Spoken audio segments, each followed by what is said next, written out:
Today is different from other days because today the Somali people have had their independence for 60 years.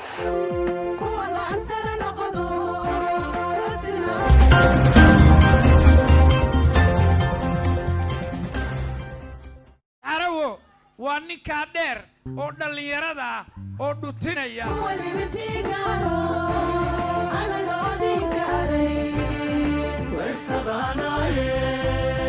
kooda bisha July waa maalin aad u qiimo badan oo ku weel qulubta shucuubta Soomaaliyeed dal iyo dibad meel walba ay joogaan waa maalintii gobolada koonfureed ee Soomaaliya ay xorriyadda ka qaateen gumeystihii Talyaaniga waana markii ay midoobeen gobolada waqooyi iyo koonfur ee dalkeena sanad kasta marka la gaaro kooda bisha July waxaa laga xusaa oo munaasabado waaweyn lagu qabtaa qaybo badan oo kamid ah gobolada dalka Soomaaliya iyo sidoo kale magaalada caasimadda ah ee Muqdisho munaasabadahaas lagu xusayo markii xorriyaddu ay qaateen gobolada koonfureed ee Soomaaliya iyo midowgii labada gobol ee waqooyi iyo koonfur maalintii ugu horeysay oo dhul Soomaaliyeed oo xor ah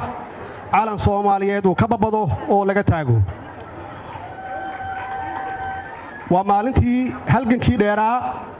oo dhibka loo soo maray laga mari dhaliyay oo Allah u naxariistee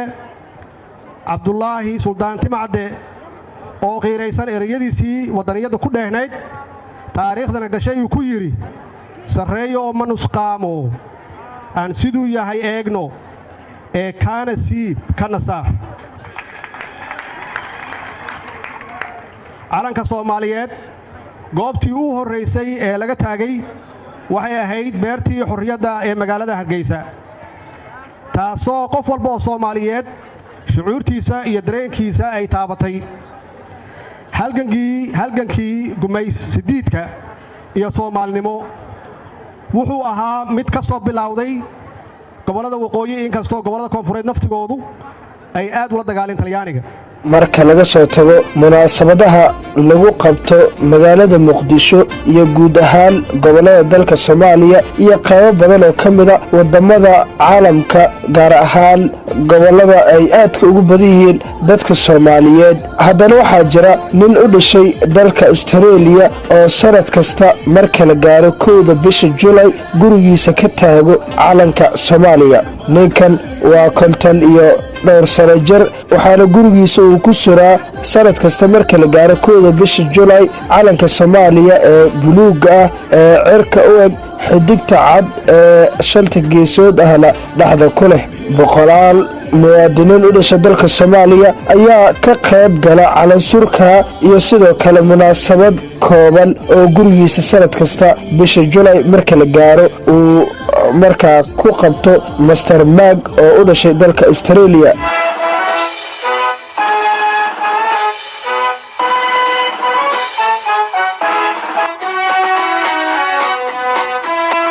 haddaba sanadkan munaasabada gurigiisa ka dhaceysay oo lagu xuseeyay 60 sano guuradii ka soo wareegatay markii ay midoobeen gobolada waqooyi iyo koonfur ee Soomaaliya waxaa ka qayb galay tiro dad ah oo aad u yar sababo la xiriira caabuqa COVID-19 oo caalamka si aada muddooyinkii dambe ugu sii faafayay Master Mag ayaa sheegay sababta sanad kasta marka la gaaro kooda bisha July oo calanka Soomaaliya ugu suro gurigiisa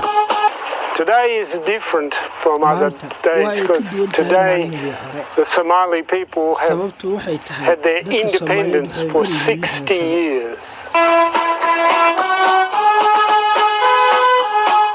Put the flag up to make a welcome to the Somali people, to make them feel that they are at home here and welcome here. waxaa sidoo kale ka qayb gala kulanka calansurka ah ee ka dhacaya hoyga Master Mag jaaliyadda Soomaaliyeed ee dalka Australia iyo qaybo kamid ah bulshada Soomaaliyeed ee dalkaasi ku dhaqan maanta waa kooda Luuliyo ayaan u dabaaldegaynaa calankeeni oo la saarayay guriga Mag waa nin Australian ah oo calankeeni agtiisa qaali ka tahay xaafadda Hadalbeeg ayaan isla deganahay Melbourne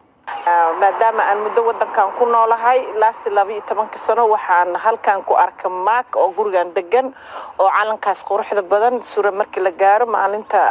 xorriyadda aan qaadano wadanka saas darteed baan maanta u soo booqday inaan dhaho maak thanks to welcome us marka waxaan aad ugu faraxsanahay sida uu Soomaalidu u jecel yahay sida uu noo soo dhaweey sida uu xaafadda noogu yiri welcome insha Allah one day annagana waxaan ku ifaad gareynaynaa Muqdisho magacaygu waa Ibrahim Bashiir waxaan deganahay xaafadda Heidelberg waxaan u dhawahay ninkan Mark oo calanka markasta saara sanadkan waa sanadkii 12 oo saaraya calanka